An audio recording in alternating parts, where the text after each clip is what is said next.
Easy Explain, A Room of One's Own by Virginia Woolf, Chapter 3.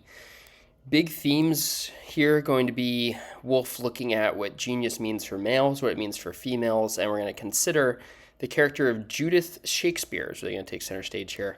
We're going to see if that's a metaphor for Virginia herself or otherwise. So let's kick it off with Woolf positing genius as being a male trait. Here, Woolf says that I thought of that old gentleman who is dead now, but was a bishop, I think, who declared that it was impossible for any woman, past, present, or to come, to have the genius of Shakespeare.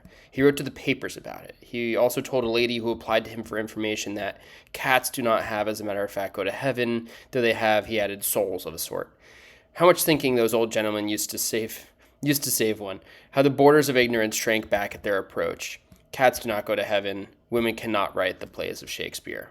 All right, so she's saying, just using an example here to really show how, within popular culture, especially at the time, that genius is typically considered to be a male and male-only trait. So let's consider Judith Shakespeare as a character. So Woolf goes on to say that, be that as it may, I could not help thinking, as I looked at the works of Shakespeare on the shelf, that the bishop was right, at least in this. It would have been impossible, completely and entirely, for any woman to have written the plays of Shakespeare in the age of Shakespeare. Let me imagine, since facts are so hard to come by, what would have happened had Shakespeare had a wonderfully gifted sister called Judith, let us say. So let's start considering what this would have looked like for someone who's just as talented to be a woman and alive at the same time as William Shakespeare. So let's look at a day in the life of Judith Shakespeare. Woolf says that meanwhile, his extraordinarily gifted sister, Judith, let us suppose, remained at home. She was as adventurous, as imaginative, as agog to see the world as he was, but she was not sent to school. She had no chance of learning grammar and logic, let alone reading Horace and Virgil. She picked up a book now and then, one of her brothers perhaps, and read a few pages, but her parents came in and told her to mend the stockings or mind the stew and not moon about with books and papers. Whereas this goes back to early chapters here where Woolf was saying it's really any one person's fault. It's a societal problem. It's an educational problem, right? We're dealing with deeply entrenched social standards here, and that's what she's looking at here with the hypothetical example of Judith. She just would not have had the opportunities. So let's consider what it would look like then for genius to be among women. So Woolf goes on now to say that more or less is how the story would run, I think, if a woman in Shakespeare's day had had Shakespeare's genius. But for my part, I agree with the deceased bishop, if such he was. It is unthinkable that any woman in Shakespeare's day should have had Shakespeare's genius. For genius like Shakespeare's is not born among laboring, uneducated, servile people. It was not born in England among the Saxons and the Britons. It is not born today among the working classes. How then could it have been born among women whose work began almost before they were out of the nursery, who were forced to it by their parents, and held to it by all the power of law and custom? There it is. Yet genius of a sort must have existed among women, as it must have existed among the working classes. Right, so here, Woolf is furthering this position that, of course, women can be geniuses, and no, it's not just solely allocated to those who receive an education. We can have genius in a lot of places.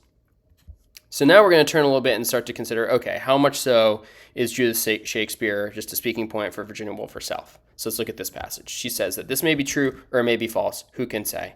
But what is true in it, so it seemed to me, reviewing the story of Shakespeare's sisters I had made it, is that any woman born with a great gift in the 16th century would certainly have gone crazed, shot herself. Keep in mind, 20-some years after this point, Virginia Woolf is going to die by suicide via drowning, or ended her days in some lonely cottage outside the village, half witch, half wizard, feared and mocked at. For it needs little skill in psychology to be sure that a highly gifted girl who had tried to use her gift for poetry would have been so thwarted and hindered by other people, so tortured and pulled asunder by her own contrary instincts, that she must have lost her health and sanity to a certainty. So is, this about Virginia Woolf? Maybe not so much about Judith Shakespeare. So let's keep going and look at the psychological strain that emerges from this that Woolf's starting to talk about here. She continues to say that to have lived a free life in London in the 16th century would have meant for a woman who was poet and playwright a nervous stress and dilemma which might have killed her. Had she survived, whatever she had written would have been twisted and deformed, issuing from a strained and morbid imagination. And undoubtedly, I thought, looking at the shelf where there are no plays by women, her work would have gone unsigned. That refuge would have sought, certainly. That refuge she would have sought, certainly. So these are the situations we're in. This is the context that we're working within. And sure, even if you were able to be a woman who was able to write, how far would you get beyond that, right? So definitely some heavy psychological strain that we're working with here, and resultant strife coming from that. Woolf continues.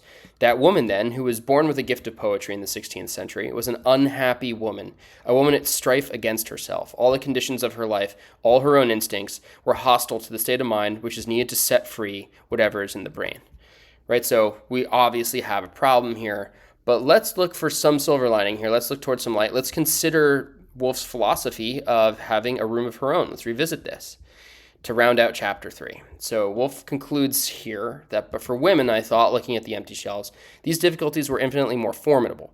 In the first place, to have a room of her own, let alone a quiet room or a soundproof room, was out of the question unless her parents were exceptionally rich or very noble, even up to the beginning of the 19th century. Since her pin money, which depended on the goodwill of her father, was only enough to keep her clothed, she was debarred from such alleviations. So here we see this whole problem in the Judith Shakespeare example in the 16th century. Woolf does think that, there could have been a way to resolve this if we had at least provided a room of her own for her to write in. That's the starting point. She was saying at the time it really wasn't a possibility. Now, hopefully, moving into the 20th century for Woolf, that we're going to make a stand on this. We're really going to push for it. But this about wraps up chapter 3, looking at genius, looking at this character of Judith Shakespeare and what this maybe means for Woolf and how we can maybe start to move beyond that. So moving into chapter 4 next, but for now, hope this helps.